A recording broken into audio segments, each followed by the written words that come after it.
We're going to do a practice problem. Car drives at positive 20 meters per second for 1,000 meters, then at positive 40 meters per second for another 1,000 meters. We want you to do two things. First one is sketch a position time graph of the situation. In this class, when we say sketch a graph, the expectation there is not that the graph is perfect. What you need to do is include any sort of basic shapes that we would expect or that we would know based on the information, and that any given values that are included that can sort of easily be represented on the graph as like, points or something should be on there. But you do not need to do any extra calculations to find any points that are not necessarily obvious. And so we want just the basic shape you can, showing any information that is easy to show on a graph based on what we have. But it does not need to be perfect, and you do not need to do any extra calculations to do it. And then we also want to find the car's average velocity. So this is going to be a problem-solving problem. You're going to need to show your work for this. Make sure you use the appropriate notation. Show your work and present your final answer in an appropriate form. You're going to copy this into your notebook, solve the problem there, and then pause the video, unpause the video when you are ready to see the answer. All right, so we're going to go over the answer. If you have not solved the problem yet, pause the video now and solve the problem quick. For our position time graph,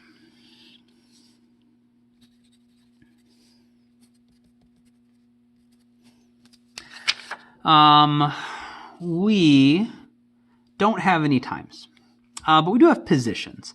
And those are in 1,000-meter intervals, and so I'm probably going to do my position in meters here. And I can pick wherever I want my graph to start. I'll start at 0. Says we go 1,000 meters, but we're driving in the positive direction. So we're going to move 1,000 meters forward. We're going to move positive 1,000 meters will be our displacement. And so we go 1,000 meters and then another 1,000 meters. And so we can mark that on our graph. And then we know that the first part of the trip, the first 1,000 meters, happens at 20 meters per second. And the second half happens at 40 meters per second. And so that means the second half is going to be faster than the first half. And we know that the slope of our line should tell us how quickly we are going. And so the faster part should be steeper. And anytime we're going at a constant velocity, which is what's going on here, we got two constant velocities, we should have straight lines on our graph. So we're going to have one straight line that is a little shallower for the first part, and a second straight line that is steeper for the second part. Both of them should have positive slopes, though, because they're both positive velocities. So something like this. Shallower line, steeper line. Okay. You don't need to do any calculations. You don't need to figure out exactly what your time coordinates are. You don't need to make sure the slope is exactly 20 and 40, because that would be a lot of work. We're just doing the stuff that we can easily do with the information. We can write down 1,000 and 2,000 because that's pretty much given to us, and we can make sure we got a pair of straight lines, which is what the problem describes, and that they have two obviously different slopes, which has to be true based on the presentation. And so this is what we would expect our sketched graph to look like. Now we want to find the car's average velocity. So to actually solve the problem, I'm going to start by just setting myself up and writing down all of my information, including what it is that I'm looking for. So I know I'm looking for the average velocity. There are two velocities here, and so in order to keep those straight, I've really sort of got two different parts to my trip, and so I'll maybe keep track of those separately. For part 1, my velocity is positive 20 meters per second, and we go 1,000 meters. If we were going 20 meters per second, that must be positive 1,000 meters that we go. So my displacement for part 1 is going to be positive 1,000 meters. And then for part 2 of our journey, we know that our velocity is going to be positive 40 meters per second, and our displacement is going to be another 1,000 meters. I suppose you could also write that the initial position for part 1 is 0 and the final position is 1,000, and then the initial position for part 2 is 1,000 and the final position is 2,000. That'll do the same thing. But I think it's easier to just write the displacement is 1,000 in this case, because that's true as well, and that's more in line with what they gave us. Remember, the way to find average velocity, we know the equation for that is displacement divided by the change in time. But we need to think about what this means. It's the average velocity for the entire trip, so we need to the displacement for the entire trip and the change in time for the entire trip. So we need the total displacement and the total time in order for this equation to make sense for what we're doing. And so when we're problem solving, we always want to make sure we actually write down our equations as well. This is a simple enough equation. Some of you might have had it in your head. That's great. We still want to write down any equations that we're going to use so people can understand what's going on. And so how are we going to find this? How are we going to find our total displacement? How are we going to find our total time? Well, the total displacement should be the displacement for part 1 plus the displacement for part 2. So maybe it would help if I put some little subscripts on here. So I know this is my velocity for part 1, velocity for part 2, displacement for part 1, displacement for part 2. So I need to know how far I went in part 1, how far I went in part 2. That's going to give me my total displacement. My total time is going to be my change in time for part 1 plus my change in time for part 2 will give me my total time for the entire thing. We've already got delta x1 and delta x2, so that's easy. We can figure out that's just going to be 1,000 plus 1,000 is going to be positive 2,000 meters. Okay, so we got the top half of the equation. We still need to find the total time, though. And to do that, we're going to need to find the time for part 1 and the time for part 2. So to do that, we know that for constant velocities,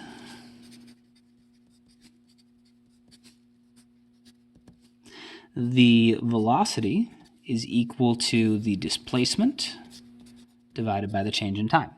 And so this should be true for part 1 because all of part 1 happened at a constant velocity. So we should be able to use the velocity for part 1, the displacement for part 1, and the time for part 1. And then part 2 happened at a different constant velocity. We should be able to use this equation again for part 2 and figure out the times. And so if at a constant velocity, we need to find the times in order to solve this equation. So we need T1 and T2. So if we rearrange this, we'll get the change in time should be equal to the displacement divided by the velocity. So for part 1, that's going to be the displacement for part 1 divided by the velocity for part 1. So that's 1,000 meters divided by just 20 meters per second. Is going to be 50 seconds. And for part 2, it's going to be the displacement for part 2 divided by the velocity for part 2 is going to be 1,000 meters divided by positive 40 meters per second. Make sure that's on the screen. And so that should be, I think, 25.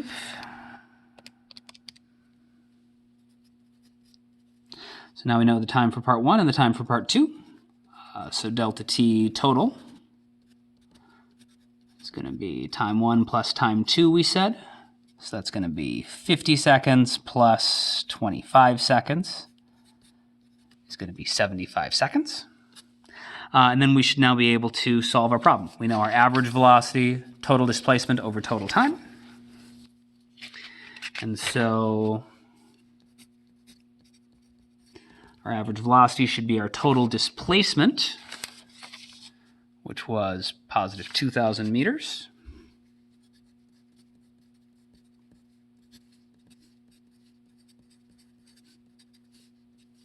Divided by our total time, which is going to be 75 seconds. So if we divide that, we are going to get 26.6 repeating. I'll just round it off to 26.7 meters per second. This is an average velocity, so it does need to include a sign. I can see my sign should be positive here because I had a positive displacement, so I'm going to get a positive velocity. So I want to make sure I include that. It's positive 26.7 meters per second. The most common wrong answer people get on this is 30. Because what people do is they just try to average the 20 and the 40 together. The thing is that doesn't work. If we look over at our graph, remember the average velocity is the slope of a line connecting the beginning and the ending point. And so if we look at the slope of that line, we can see it's definitely steeper than this, so more than 20, and shallower than this, 40. But we don't spend equal amounts of time, we can see on the graph, at each one of our velocities. So we spend more time, you can tell that on the graph, even though we didn't have exact numbers, just from our sketch, you can see that the time we spend in part 1 at 20 meters per second is way more than the time we spend in part 2 at 40 meters per second. And so whichever time we spend more, or whichever velocity we spend more time at, is going to be the one that our average is closer to. It's like if you drive for an hour at 30 miles an hour and only for 1 minute at 60 miles an hour, your average is going to be pretty close to 30 miles an hour. Or if you drive for 1 minute at 30 miles an hour and for an hour at 60 miles an hour, your average is going to be pretty close to 60 miles an hour. Here we spent more time going at our 20 meters per second, and so our final answer has got to be closer to 20 than 40. And so this answer intuitively should actually make some sense that it is closer to 20 than to 40, but to get the exact value, we need to do the calculations. A word on showing your work. You do not necessarily need to show your work exactly the same way as me and exactly at the same level of detail. But it needs to include the same basic stuff. And so it should be obvious to anyone who is looking at your problem what equations you used. So somewhere you had to write the equation down. Now, I rewrote some equations like several times. You don't necessarily need to keep rewriting the equation if it's obvious what's going on. If someone can follow your work, that's okay, but you have to write the equation down the first time. You have to actually make it clear what you are plugging into your equation. And so we need to somewhere write down what the variables are before you can plug them into the equation. We would especially never want to jump from just to like a substituted version of an equation. We want to be able to tell what's going on. So we need the equation and we need the variables so someone can tell if a mistake happened, where the mistake was and what's going on, and we're not just jumping like to here, the 1,000 plus 1,000. And then for showing units and stuff, if you don't always show like your units in the middle of a calculation like we did here, or like here, the 1,000 meters divided by the 20 meters per second, if you just did 1,000 divided by 20 and got your 50 seconds, that's fine. You don't necessarily need to write the units every single time as long as you're keeping track of them and as long as you're doing them right. But they certainly should be there at the beginning so people can tell what's going on, and for sure, at the end, you have to make sure you have the unit. You also should probably have units like during substeps because of it. That makes it easier to follow. And then finally, because this is a velocity, we need to make sure that we have a sign on here because it's a vector quantity. So it needs a sign. And in this case, since our two velocities were positive, our average is also going to be positive.